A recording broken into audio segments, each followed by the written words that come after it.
Bom dia, boa tarde, boa noite. Gente, você percebeu que algumas coisas estão estranhas aqui hoje?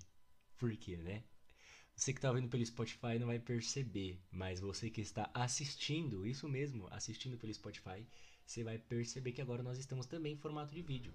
Bem-vindo a mais um Drops Literário. O que a gente vai estar falando?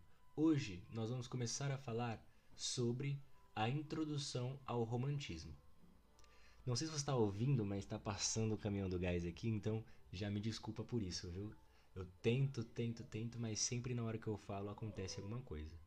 Então, antes de mais nada, já pega seu lápis, caneta, caderno, tablet, notebook, o seu bloquinho de notas aí do celular, mas anota tudo. Lembrando, isso é uma aula introdutória, então ela é mais resumida.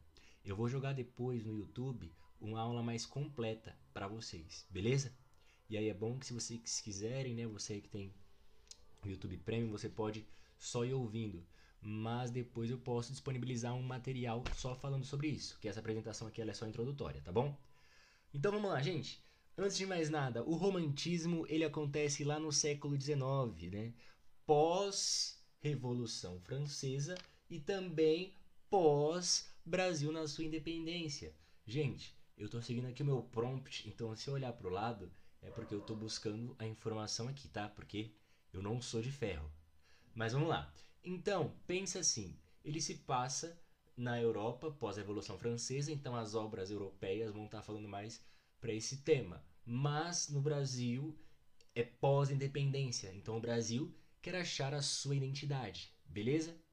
Eu vou falar agora sobre algumas características do romantismo, né? Ele vai falar primeiro sobre o individualismo, vai tratar o indivíduo e as suas emoções no centro de tudo. Como assim? O centro sou eu, não o outro, beleza? Depois, ele vai tratar muito da valorização da natureza. Você vai ver que muitos quadros, né, muitas obras vão estar valorizando a natureza, os climas, a aparência dos lugares, né? Aquela coisa mais natureza, natural, ok? Ele vai falar também da imaginação e sentimentos. Por quê? Eu vou focar muito em como ele vê isso, né? Naquela imaginação criativa, na expressão de emoções profundas, né? Porque isso é o elemento mais básico do romantismo, falar sobre emoções. O romântico ele é emotivo. E por último, o nacionalismo, ou seja, o amor à nação. É o brasileiro querendo achar a sua identidade e querendo expressar a identidade e a cultura da sua nação. Beleza? Agora, um dos temas principais, além do que eu já falei, é o amor e a paixão. Eles vão ser temas centrais em diversas obras românticas. Como eu já falei da natureza e do sublime, né? A natureza eu falei, o sublime não. Então, eu vou estar falando da natureza como um lugar romântico e o sublime como uma característica grandiosa, angelical. Tudo isso dentro do romantismo. Eu vou estar falando do individualismo, do eu, o culto ao indivíduo, né? O que está colocado ali. Como assim o culto ao indivíduo, Isaac? O que importa sou eu, não é o outro, é o que eu estou sentindo. E a liberdade de expressão, né? Eu vou expressar isso que eu sinto da forma que eu sinto.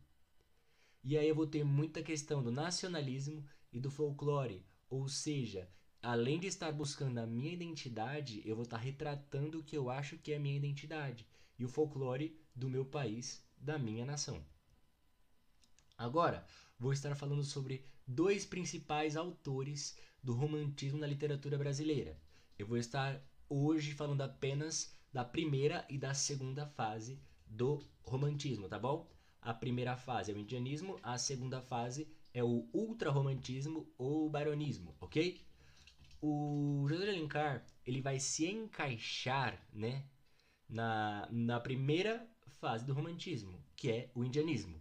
Por isso, ele vai retratar obras como O Guarani e Iracema, que são obras indianistas. Para ele, o brasileiro é o indígena, a imagem do Brasil é o indígena. Então, José de Alencar vai escrever muito sobre isso. Já o Álvares de Azevedo, ele tá ligado à segunda fase, o ultrarromantismo, que é a fase mais triste, digamos assim. E ele vai falar muito da melancolia e desse sentimento sublime triste. Grava que no romantismo a palavra escapismo vai ser muito usada, viu? Então não tenha medo de pensar um pouco fora. Porque a gente tá vendo aqui que ele fala do sentimento sublime, mas ele fala também do escapar da realidade através da tristeza, entre outros fatores que eu vou falar um pouco depois, hein? O José de Alencar, como eu falei, ele está ligado ao indianismo, ou seja, a imagem do indígena é a imagem da sua nação e do seu povo. Ele vai retratar também muita coisa ligada ao regionalismo, então ele vai identificar, né, vai tentar explorar a identidade das diferentes regiões do nosso Brasil, né? Então ele vai mostrar isso nas suas obras. E além disso, ele vai ser um legado romântico, né? Ele vai ser destacado aí como um dos maiores romantistas, né? Um dos maiores escritores do romantismo no Brasil, ok? Já o Álvares de Azevedo, ele vai tratar muito da melancolia nas suas obras, né? E ele vai buscar, através disso também, ele vai usar essa questão do sublime, daquele sentimento grandioso, angelical, mas meio melancólico, né? A noite para ele vai ser o clima perfeito. Ele vai ligar noite e fantasia, né, nas suas poesias. Ele vai mostrar essa atmosfera noturna, cheia de elementos fantásticos assim. E para ele vai usar como escapatória para esse mundo ruim a morte. Ele vai falar que a morte é a escapatória para esse mundo ruim, ok? Então eu tenho três conclusões, né, para falar da importância do romantismo.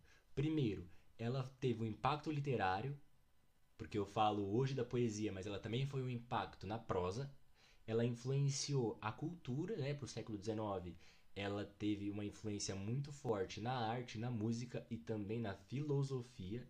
E ela tem um legado que dura até hoje. Tem obras que são inspiradas até hoje no romantismo. Tá bom?